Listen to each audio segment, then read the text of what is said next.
Hello all of you guys, welcome back to PW platform. मी दुर्गेश मकवान, आपल्या सगळ्यांचं मनपूर्वक स्वागत आहे.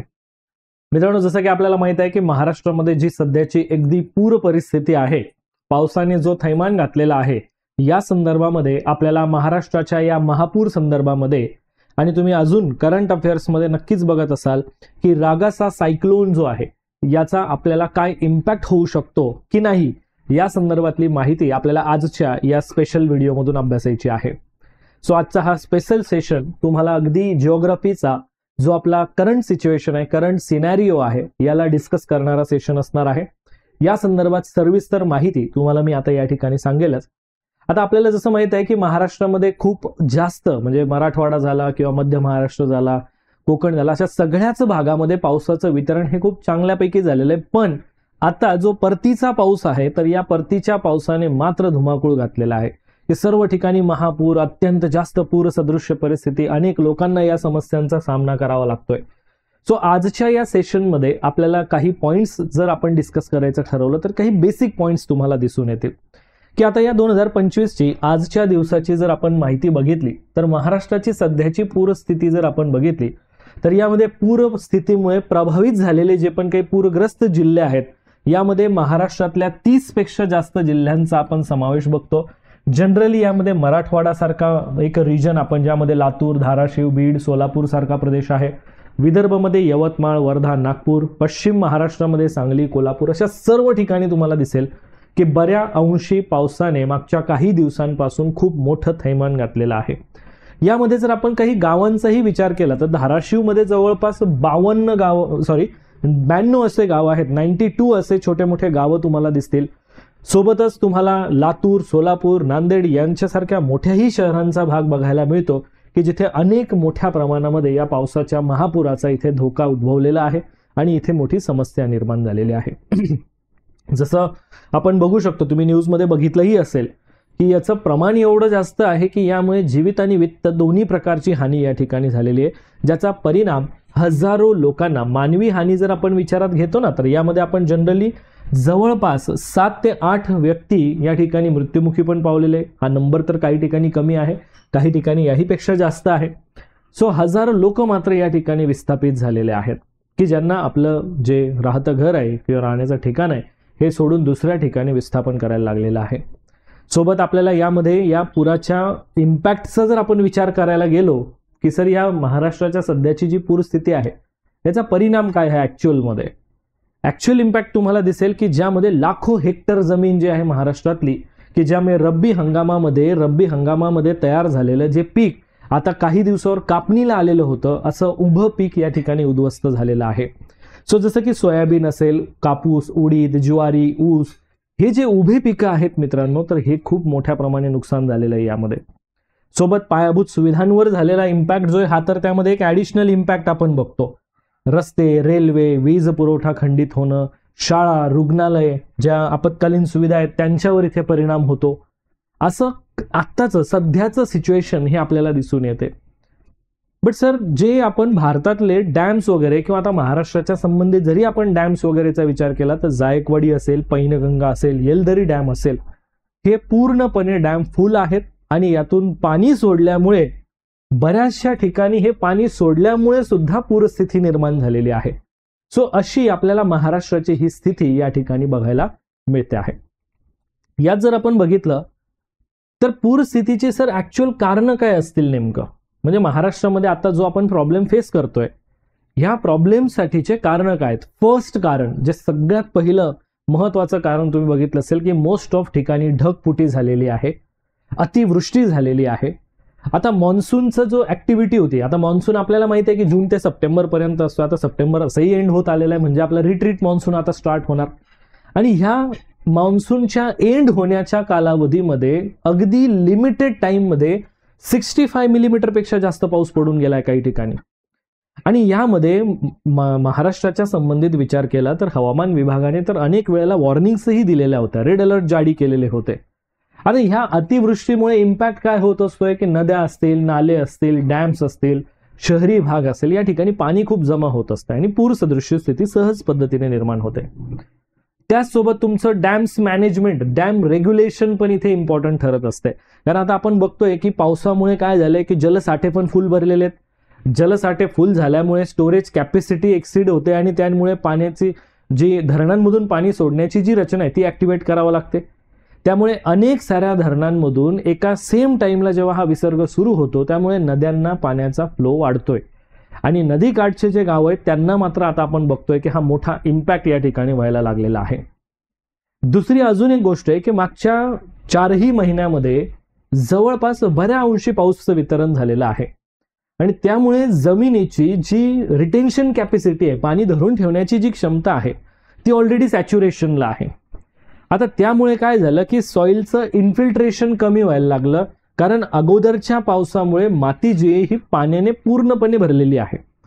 त्यामुळे अजून जास्त पाणी ॲब्झॉर्ब करणं पण पॉसिबल नाहीये आणि हे ॲब्झॉर्प्शन नसल्यामुळे सरफेस फ्लो जो आहे पाण्याचा हा या ठिकाणी वाढतो आणि त्यामुळे सुद्धा पूर सदृश्य स्थिती जी आहे ही आपल्याला निर्माण होताना दिसते. हे त्यामागचं कारण आहे. हे प्रॉपर रिझन्स आहेत की जे आपण या ठिकाणी विचारात घेतले पाहिजे. आता काय होत असते की आपण सर पूर स्थितीचा विचार करतो, बट जिओग्राफिकल ऍस्पेक्ट नुसार बघताना, ह्या पॉइंटकडे बघताना आपण त्या पूर स्थितीचे जे प्रॅक्टिकल रिझन्स आहेत ते प्रॅक्टिकल रिझन्सही बघितले पाहिजे. फॉर एक्झाम्पल, ज्या बेसिसवर महाराष्ट्रामध्ये जी पूर समस्या निर्माण झाली त्याचं कारण तर आपण बघतोय. मग कारण बेसिसवर, या कारणांच्या माहितीवरच तुम्हाला प्रश्न विचारले जातात ना, बरोबर की नाही.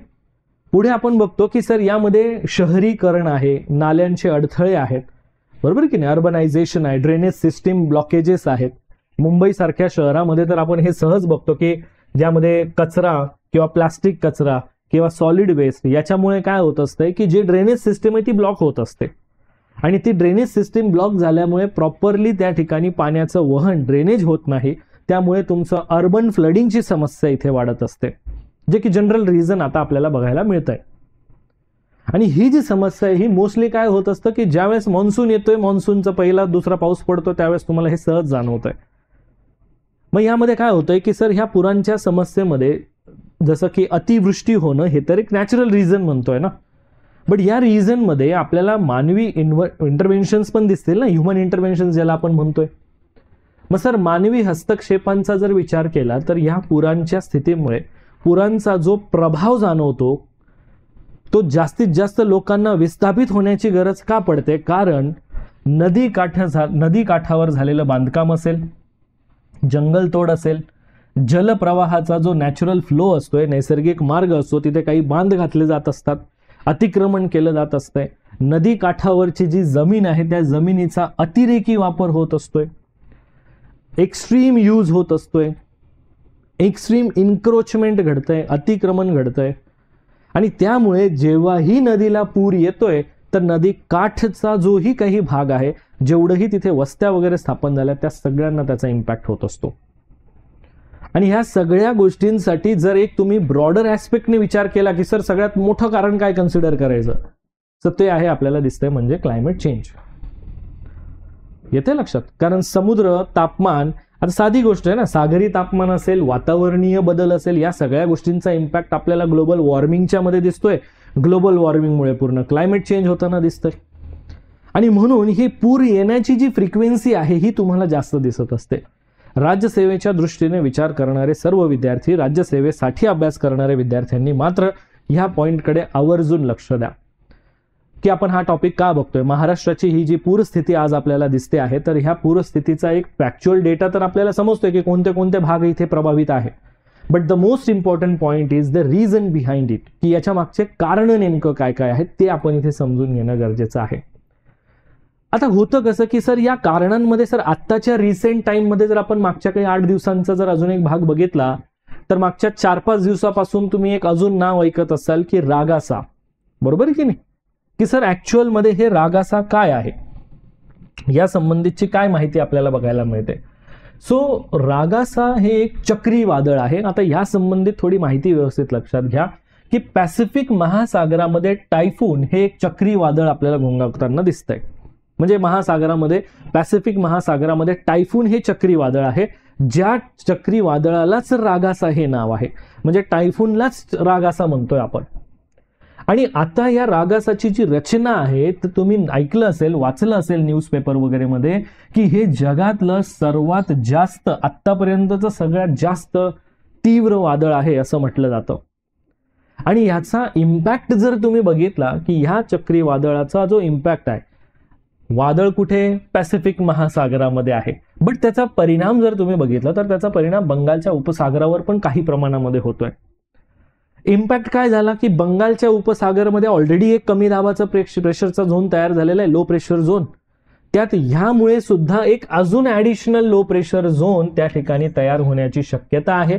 आणि जर का हा अजून एक सेक्टर लो प्रेशरचा तयार झाला तर त्याचा प्रभाव ओडिशा असेल, आंध्र प्रदेश असेल, यांच्यासोबत महाराष्ट्रातल्या विदर्भावर सुद्धा होणार आहे असं सांगितलं जातंय. त्यामुळे सर आता डायरेक्ट इम्पॅक्ट होतोय का रागासा या चक्रीवादळाचा महाराष्ट्राच्या हवामानावर? डायरेक्ट नाही, पण इनडायरेक्ट इम्पॅक्ट आहे. येते लक्षात? इनडायरेक्ट इम्पॅक्ट आहे, जसं की आपण या स्टेटमेंटवरूनही बघू शकतोय. मग मराठवाड्यात सुद्धा पावसाची शक्यता आहे. अजूनही आपण बघतोय की मराठवाड्यासारख्या भागामध्येही प्रचंड पाऊस चालू आहे, बरोबर की नाही? मराठवाड्यामध्ये तर अगोदरपासूनच पाऊस आहे, पण आता रिसेंट टाइममध्येही तिथे पावसाचं प्रमाण थोडं अजून जास्त इन्क्रीज झालेलं आहे. आणि म्हणून आपल्याला एक अजून पॉईंट दिसतोय की जर या रागासा चक्रीवादळामुळे जर या बंगालच्या उपसागरामध्ये जर ॲडिशनल लो प्रेशर झोन जर तयार झाला तर या मराठवाड्यासारख्या भागामध्ये, विदर्भाकडच्या काही भागामध्ये अजून जास्त पावसाचा तडाखा बसण्याची शक्यता वर्तवली जाते. हे लक्षात घ्या. येते लक्षात सर्वांना? मग सर यामध्ये जेही काही आतापर्यंत हवामानाचे जे अभ्यासक आहेत त्यांनी जी पण काही माहिती दिली त्यांच्या म्हणण्यानुसार आपल्याला हे दिसून येतंय की पॅसिफिक महासागरामध्ये तयार झालेलं हे जे चक्रीवादळ आहे त्याचा या बंगालच्या उपसागरावर काही प्रमाणात परिणाम दिसतोय. प्रत्यक्ष स्वरूपात परिणाम नाही, पण मात्र अप्रत्यक्ष मीन्स इनडायरेक्ट इम्पॅक्ट जो आहे हा तुम्हाला याचा दिसून येणार आहे. Indirect impact. आता काय होतंय की महाराष्ट्राची जी सिच्युएशन आहे, आता मॉन्सून रिट्रीट होणार आहे. जसं आपल्याला माहित आहे की आता सर सप्टेंबर संपत आलाय, मॉन्सून रिट्रीटच्या प्रवासाला सुरुवात करतोय. पण ह्या रिट्रीटच्या प्रवासामध्ये सुद्धा तुम्हाला दिसेल की महाराष्ट्रामध्ये मॉन्सूनने आत्ताही बऱ्या अंशी परिणाम केलेला आहे. कारण आता ऑलरेडी आपण बघतोय की महाराष्ट्रामध्ये जो वाऱ्याचा वेग आता सध्याच्या स्थितीला आहे तो ताशी तुम्हाला 30 ते 40 किलोमीटरच्या आसपास दिसतोय, बरोबर की नाही? आणि यामुळे काय झालंय की या वाऱ्याच्या वेगामुळे विदर्भावर पण त्याचा खूप मोठा परिणाम झाला. विदर्भासोबत तुम्हाला महाराष्ट्रातले अनेक सारे जिल्हे बघायला मिळतात, जसं अमरावती सारखा भाग आहे, गडचिरोली आहे, गोंदिया आहे, बरोबर की नाही? कोकण भागाकडे बघितलं तर मुंबई आहे, पालघर आहे, सोबत सह्याद्रीला लागून नाशिक आहे, पुणे आहे. या घाटमाथ्याजवळचा भागामध्येही तुम्हाला काही ठिकाणी रेड अलर्ट दिला गेलेला आहे, काही ठिकाणी येलो अलर्ट दिला गेलेला आहे. हे पावसाच्या स्थितीला अनुसरून किंवा तिथली हवामानाच्या स्थितीला अनुसरून तिथे अलर्ट्स जे आहेत हे जारी केलेले आहेत. मग सर महाराष्ट्राच्या पूरस्थितीचा कनेक्शन हा आपण मॉन्सूनशीही जोडू शकतोय, पण आता जी पूरस्थिती वाढलेली आहे, जे पर्जन्याचं प्रमाण वाढलंय, यामध्ये कारणीभूत घटक आपल्याला रागासा चक्रीवादळाचाही दिसेल का? मग सर हे रागासा हे चक्रीवादळ, आता बऱ्याच जणांना इथे नवीन प्रश्न तयार होतो की सर हे चक्रीवादळाची जेव्हा आपण रचना बघतो तर याचे जे हे नावं असतात हे ऍक्च्युअलमध्ये कसे दिले जातात, बरोबर की नाही? या चक्रीवादळांची जी नावं असतात यांना कशी नावं दिली जात असतात त्या रिलेटेड इन्फॉर्मेशन बघा. पहिला पॉइंट की हवामान शास्त्रज्ञ काय करतात की वेगवेगळे चक्रीवादळ ओळखण्यासाठी सोपे जायला पाहिजे. अगोदर काय होतं माहितीये का की अक्षांश आणि रेखांशांच्या माध्यमातून म्हणजे त्यांच्या लोकेशन बेसिसवर चक्रीवादळ ओळखले जायचे. पण आता लोकेशन बेसिसवर चक्रीवादळ ओळखणं हे थोडंसं कॉम्प्लिकेटेड होतं ना, सगळ्यांना तेवढं इझिली ते जमत नाही. मग त्यासाठी त्याला नेमिंग करणं किंवा नाव देणं हे योग्य त्या ठिकाणी सोल्युशन निघालं की जेणेकरून तुम्हाला न्यूज देत असताना किंवा लोकांपर्यंत माहिती पोहोचवत असताना किंवा प्रशासनाला त्यासाठी ॲक्शन प्लॅन क्रिएट करत असताना संवाद करता यावा किंवा त्या वादळाला अगदी सायक्लोन्सला अगदी इझिली ओळखता यावं यासाठी त्याला नाव दिलं जातं. मग सर हे नाव कोण देतंय? आता हे नाव देण्याच्या संबंधित जो इम्पॉर्टंट कन्सेप्ट आहे त्यामध्ये WMO वर्ल्ड मेट्रोलॉजिकल ऑर्गनायझेशन, ज्यामध्ये इस्कॅप आहे, ज्यामध्ये आपण त्याचं नाव आहे इकॉनॉमिक. हे शब्द तुम्हाला आता पुढे पण येणार आहेत बरं का, पुढे मी जी माहिती सांगणार आहे त्यामध्ये हे शब्द येणार आहेत. त्यामुळे मी पहिल्यांदाच तुम्हाला याचं फुल फॉर्म इथे सांगून देतोय की नावं ठरवण्यासाठी, चक्रीवादळांना नावं देण्यासाठी WMO world meteorological organisation, ESCAP economic and social commission for Asia and Pacific यांनी मिळून रिजनल स्पेशलाइज्ड मेटेरोलॉजिकल सेंटर, ज्याला RSMC असं म्हटलं गेलेलं आहे, तर यांनी मिळून रिजनल स्पेशलाइज्ड मेट्रोलॉजिकल सेंटर, जे की न्यू दिल्लीला स्थापित आहे, याला ही जबाबदारी दिलेली आहे की तुम्ही नाव द्यायचंय त्यासाठी. मग यामध्ये काय आहे की एकूण जवळपास पॅनल ऑन ट्रॉपिकल सायक्लोन असं एक सेपरेट पॅनल आहे. ह्या पॅनलमध्ये 13 देशांचा हा गट आहे. या 13 देशांच्या गटामध्ये भारत पण एक देश आहे. मग हे काय करतात की त्या पर्टिक्युलर सायक्लोन्सला नावं देऊन ठेवतात. मग ही नाव देण्याची जी पद्धत आहे किंवा ही जी नावांची प्रोसेस आहे, काय असते की प्रत्येक देश, आता जसं 13 देश मी तुम्हाला सांगितलं जे की मेंबर्स आहेत, या 13 देशांमध्ये तुम्हाला दिसेल की भारत आहे, बांगलादेश आहे, पाकिस्तान आहे, श्रीलंका आहे, म्यानमार आहे, थायलंड आहे, ओमान आहे, इराण आहे, बरोबर की हे देश आहेत यामध्ये. मग प्रत्येक देश काय करतो, आपापले नावं सुचवण्याचं काम करतो. एक यादी तयार केली जात असते आणि ही एक प्रीलोडेड यादी आहे, म्हणजे अगोदरच या यादीमध्ये सगळे नावं दिलेले असतात. जेव्हाही एखादं चक्रीवादळ सायक्लोनमध्ये म्हणजे तुम्हाला तयार होताना दिसेल त्या पर्टिक्युलर भागामध्ये, तर त्या सिक्वेन्सनुसार जेही या देशांनी आपले नावं दिलेले असतात, तर ॲज पर दॅट सिक्वेन्सनुसार क्रमाने यादीतलं नाव उचलून त्याला लावलं जातं. पण जर ह्या पर्टिक्युलर जे काही नावं त्यांनी चक्रीवादळांना दिलेले आहेत या देशांनी, आणि एखाद्या देशाचं नाव जर त्या चक्रीवादळाला दिलं गेलं, पण ते चक्रीवादळ जर समजा खूपच जास्त विघातक ठरलं, विध्वंसक ठरलं, तर ते वादळाचं नाव जे हे रिटायर केलं जातं. म्हणजे काय की तिथून पुढे जर समजा कोणतंही चक्रीवादळाला नाव द्यायची गरज पडली, तर ते सगळ्यात विध्वंसक ठरलेलं नाव परत वापरलं जाणार नाही. याचं उदाहरण मागे आपण तौक्ते वादळ बघितलेलं होतं, अम्फान वादळांची नावं बघितलेली होती, बरोबर की नाही. आता हे रिटायर केलेत, म्हणजे काय की हे वापरले गेलेले आहेत, ते आता परत नाही वापरले जाणार. मग सर आता हे जे नाव आपल्याला पॅसिफिक महासागरामध्ये जे टायफून आहे त्याला जे रागासा नाव दिलं गेलं, हे कोणी दिलेलं आहे? मग हे नाव दिलेलं आहे फिलिपाईन्सने. आता तुम्ही म्हणणार सर आत्ता तर तुम्ही सांगितलं की प्रत्येक देश जे पॅनल आहे, या पॅनलमध्ये तर आम्हाला काही असं फिलिपाईन्सचं दिसलंच नाही ना.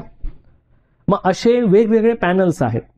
आता जसं मी भारताच्या संबंधित विचार केला, तर भारताचं पॅनल हे हिंदी महासागरात येणाऱ्या वादळांना नाव देण्याचं काम करेल, की ज्यामध्ये हे देश समाविष्ट असते. पण रागासाचं नाव हे फिलिपिन्सने सुचवलेलं आहे, म्हणजे पॅसिफिक महासागरामध्ये जे आलेलं वादळ आहे, तर आशियाई देश त्यांना वेगळं नावं देत असतात. त्यामुळे रागासा हे भारतातल्या यादीत येत नाही. आलं लक्षात? भारताच्या यादीमध्ये हे नाव येत नाही, हे इथे लक्षात घ्या. मग सर एक काम करा ना, आम्हाला हे पण सांगा की हे नावं जे दिले जातात ते कसे दिले जातात. बट त्या अगोदर आता यामध्ये जे रागासाचा पॉइंट ऑफ व्ह्यू आपण बघतोय, रागासा इथे तुम्हाला दिसतंय का फिलिपिन्स समुद्र दिसतोय. या फिलिपिन्स समुद्रामध्ये 18 सप्टेंबर रोजी अगदी म्हणजे याचा ओरिजिन निर्माण झालेला होता, या वादळाचा ओरिजिन, की त्यावेळेस याचा स्पीड किती होता, 55 किलोमीटर प्रति तास होता. 18 सप्टेंबरला हा त्याचा सेंटर पॉइंट आहे. ठीक आहे. आता या 18 सप्टेंबरला असलेलं या ठिकाणचं हे वादळ, ज्याला आपण टायफून म्हणतो, हळूहळू पुढे यायला लागलं. बघा दिसतंय का, पुढे आलं. 20 सप्टेंबर रोजी हे व्हेरी स्ट्रॉंग टायफून म्हणून ओळखलं गेलं. 20 सप्टेंबर रोजी हे व्हेरी स्ट्रॉंग टायफून म्हणून ओळखलं गेलं, की जे फिलिपिन्स समुद्राच्या पुढच्या टप्प्यामध्ये. आता बघा याचा हा ट्रॅक आहे. काय असतं की हे सॅटेलाइट बेसिसवर अभ्यास केला जातो आणि याचा एक ट्रॅक डिफाईन केला जातो की हे वादळ कसा प्रवास करू शकतं. मग त्यानुसार तिथे याचा एक प्री डिफाईन ट्रॅक दिसतोय तुम्हाला, राईट. वास्तविक आजच्या दिवसाला जर तुम्ही बघितलं, आजच्या दिवसाला, तर हे वादळ या ठिकाणी आहे. येते लक्षात, या ठिकाणी आहे. बट मी तुम्हाला दाखवलं काय की 20 सप्टेंबरला हे या ठिकाणी होतं आणि त्याचा स्पीड बघा किती आहे, 215 किलोमीटर प्रति तास. त्याच्यानंतर पुढे आपण बघतो की सर पुढची डेट आहे 22 सप्टेंबर. 22 सप्टेंबरला अजून त्याचा प्रवास थोडा पुढे झाला. आता स्पीड याचा अजून वाढलेला दिसतोय तुम्हाला, 230 किलोमीटर प्रति तास, की ज्याला व्हायोलेंट टायफून म्हटलं गेलेलं आहे. आणि इथे तुम्हाला दिसेल की त्याचं नाव रागासा आहे. दिसतंय का सगळ्यांना व्यवस्थित, राईट? येस. मग तुम्हाला हे आता हळूहळू तुम्हाला दिसेल की हे हाँगकाँगच्या दिशेला चाललेलं आहे, चीनच्या बाजूकडे चाललेलं दिसून येत आहे. मग यानंतर आपल्याला पुढच्या डेट्सला बघायला मिळतंय की जे रागासा टायफून 24 सप्टेंबरला त्याचा स्पीड, आता हे ज्या वेळेस ज्याला आपण लँडफॉल म्हणतो, लँडफॉल म्हणजे काय की समुद्रात जेवढं ताकदवर असलेलं जे वादळ असतं, जेव्हा त्याचा लँडफॉल होतो म्हणजे तेव्हा ते जमिनीजवळ येत असतंय, तेव्हा त्याचा स्पीड कमी व्हायला लागतो. म्हणजे काय की ज्याचा स्पीड आता इथे बघा समुद्रात होता तेव्हा 230 किलोमीटर प्रति तास होता. जसं ते या हाँगकाँगच्या जवळ आलं, पुढे हाँगकाँगच्या पुढच्या टप्प्यात जमिनीवर आदळलं, तिथे त्याचा स्पीड बघा कमी होऊन गेला, 150 किलोमीटर झाला. हे 24 तारखेचं आहे. आलं लक्षात? 24 सप्टेंबर कालचं.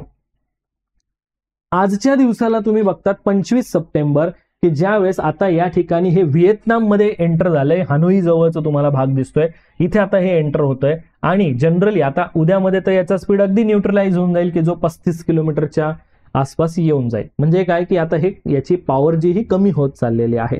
बट स्टील जसं मी सांगितलं की ह्या बे ऑफ बेंगालमध्ये जो लो प्रेशर क्रिएट होतोय, त्यामुळे इकडनं जे वारे हे मोठ्या प्रमाणामध्ये आकर्षित होत आहेत, जे की भारताला क्रॉस करून इथे येत आहेत. दिसते का? महाराष्ट्रालाही क्रॉस करतात. त्यामुळे ह्या रिजनमध्ये बऱ्यापैकी आपल्याला पाऊस पडताना दिसतोय का? हे बघा, हा जो रिजन आत्ताही दिसतोय ना आपल्याला, इथे खूप मोठ्या प्रमाणात पाऊस दिसतोय, जो की महाराष्ट्राचा मराठवाडा विदर्भाचा भाग दिसतोय का? हा रिजन, हा महाराष्ट्राचा मराठवाडा विदर्भाचा रिजन तुम्हाला दिसून येईल, की ज्या ठिकाणी इथे पावसाची सदृश्य स्थिती निर्माण झालेली आहे, जी प्रचंड पाऊस देते आहे.